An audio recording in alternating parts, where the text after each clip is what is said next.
आपको लगता है कि आप परम भक्त बनने के मार्ग पर चल रहे हैं, तो उसका एक सबसे बड़ा गुण है कि आपके जीवन में सहनशीलता आ जाएगी।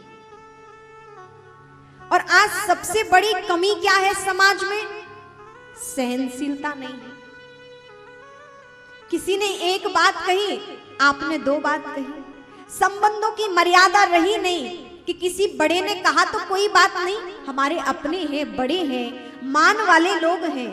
यदि किसी ने कुछ कह दिया तो दो बात सुनकर रहे। पूर्व में ऐसा था तो निरंतर देखिए परिवार कितने पूर्ण रूप से चला करते थे। आपने कभी भी पूर्व में बिलगाव की बात नहीं सुनी होगी। पहले के समाज में आज से लगभग 50 वर्ष पूर्व आपने कभी बिलगाव की बात नहीं सुनी होगी। और आज देखें कि पग पग पर, घर घर में बिलगाव की बात है। सहनशीलता नहीं है, कमी सहनशीलता की। आप देखें पहले क्या होता था, 1% कहीं बिलगाव की बात हो, अपितु 99% सब संयुक्त परिवार में रहते थे, जैसा भी हो निभाते थे।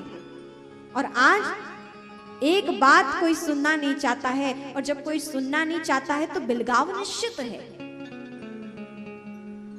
पहले घर के मुखिया भी बोलते थे तो बहुत सोच समझकर, तौल कर बोलते थे कि हमारी वाणी का प्रभाव हमारे से छोटों पर ऐसा ना पड़े कि घर में बिलगाव की स्थिति उत्पन्न हो। और छोटे भी ऐसे बनकर रहते थे कि बड़ों ने कुछ कह दिया है तो उसका अनुपालन करना ही करना है।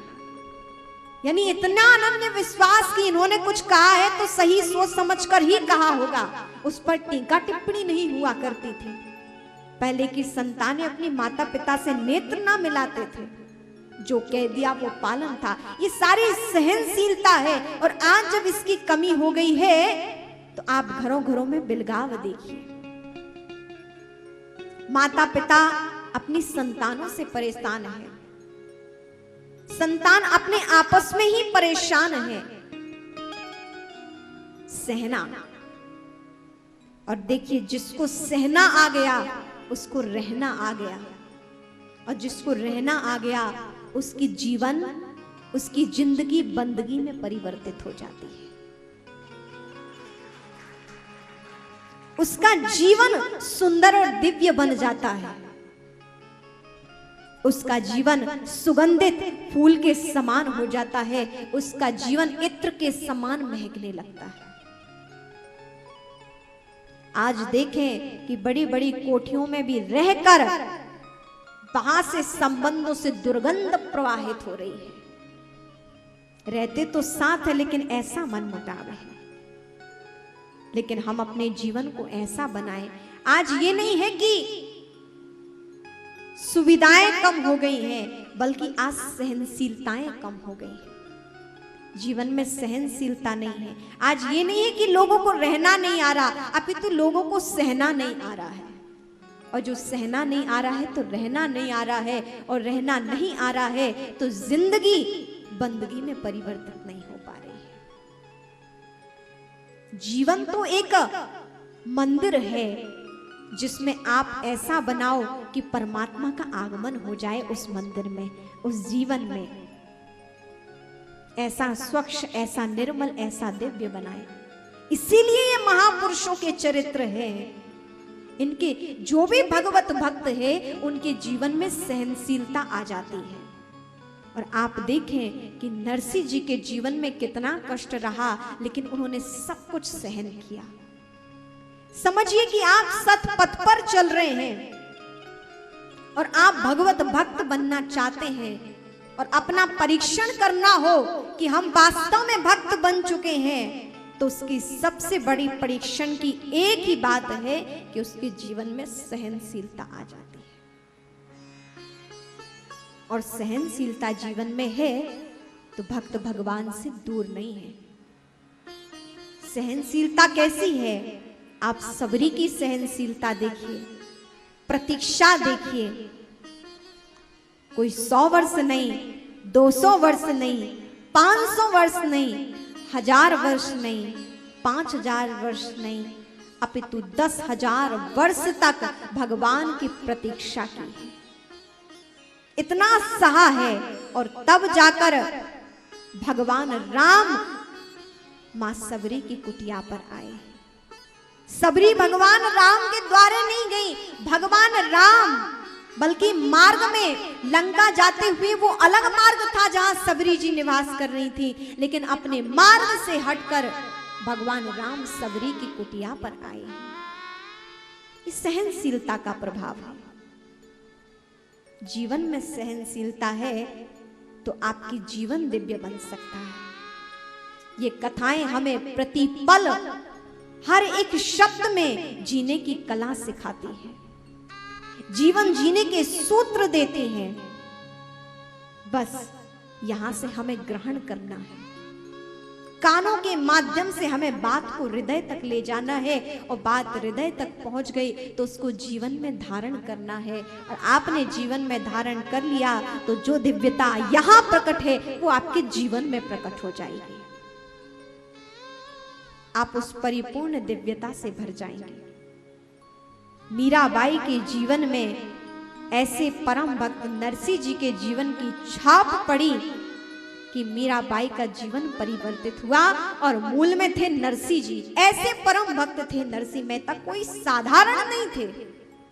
ऐसा चरित्र उनका जीवन का कि मीराबाई ने उनके जीवन को सुना, उनके जीवन को जाना, और उनके जीवन की एक घटना जो नानी बाई का मायरा है, जो उनकी नरसिंह जी की पुत्री का जो ब्याह हुआ, ये जो घटना थी, भगवान वहां आकर उनकी पुत्री का जो ब्याह को इतने दिव्य रूप में प्रकट किया, भगवान पधारे, तो ये एक उनके जीवन की केवल एक घटना है, लेकिन इसको अधिक गाया गया तो बहुत प्रचलित हुई। और प्रथम बार मीराबाई ने ही नानी बाई का मायरा लिखा था, और मारवाड़ की थी मीराबाई, तो मारवाड़ी भाषा में अधिक गाया गया।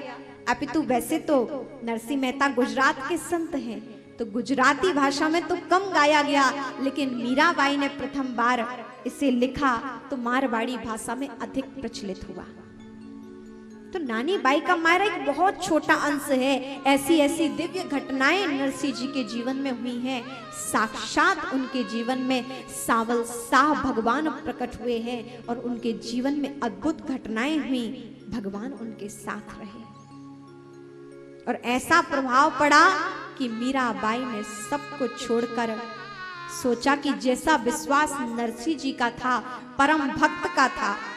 सन 1419 में नरसिंह जी का जन्म हुआ, और सन 1498 में मीराबाई का जन्म हुआ। तो उनके जीवन की सारी घटना मीराबाई ने सुनी, और ऐसा प्रभाव पड़ा कि परमात्मा को अपना मान बैठी, और कहते थे कि नरसिंह जी कहते थे जो भी कुछ करेंगे वो राधा कृष्ण करेंगे, जो भी कुछ करेंगे वो मात भवानी भगवान शिव करेंगे।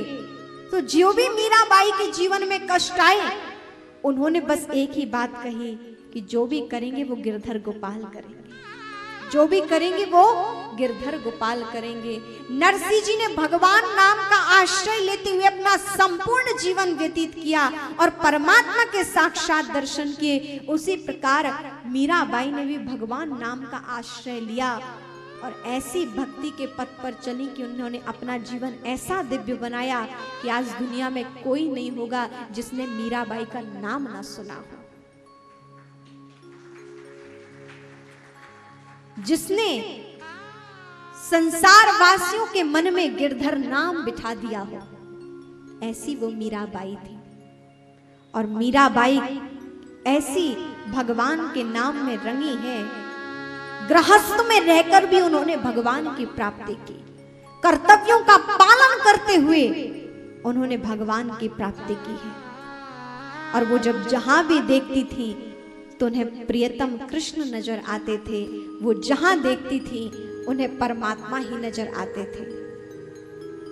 जाएगी फिर जहां पर तुम्हारी नजर, जाएगी फिर जहां पर तुम्हारी नजर, श्याम सुंदर की सूरत नजर आएगी, श्याम सुंदर की सूरत नजर आएगी, जाएगी फिर जहां पर तुम्हारी नजर, जाएगी फिर जहां पर तुम्हारी नजर, श्याम सुंदर की सूरत नजर आएगी, श्याम सुंदर की सूरत नजर आएगी। और जब भक्त भगवानमय हो जाता है तो वो जहां भी देखता है उसे अपना आराध्य दिखाई देता है। माँ देखिए, उसका पुत्र कहीं भी हो, कोई भी कार्य कर रही हो माँ, और पुत्र बाहर हो तो उसे सर्वत्र हर कार्य करते हुए भी उसे अपने पुत्र का चिंतन रहता है। कार्य कोई भी हो, यहाँ पर इतनी माताएं बैठी हैं जिनका भी पुत्र यदि बाहर पढ़ रहा होगा या कार्य क्षेत्र में गया होगा, वो भले ही घर में रहती हैं, सारा कार्य करती हैं, कुछ भी क्यों ना कर रही हो, लेकिन चिंतन अपने पुत्र का रहता है, ख्याल अपने पुत्र का रहता है। जब संसार में एक माँ का इतना ममत्व, इतना लगाव अपने पुत्र से हो सकता है, तो जब एक भक्त परमात्मा से प्रेम करे तो उसका कितना लगाव ना होगा।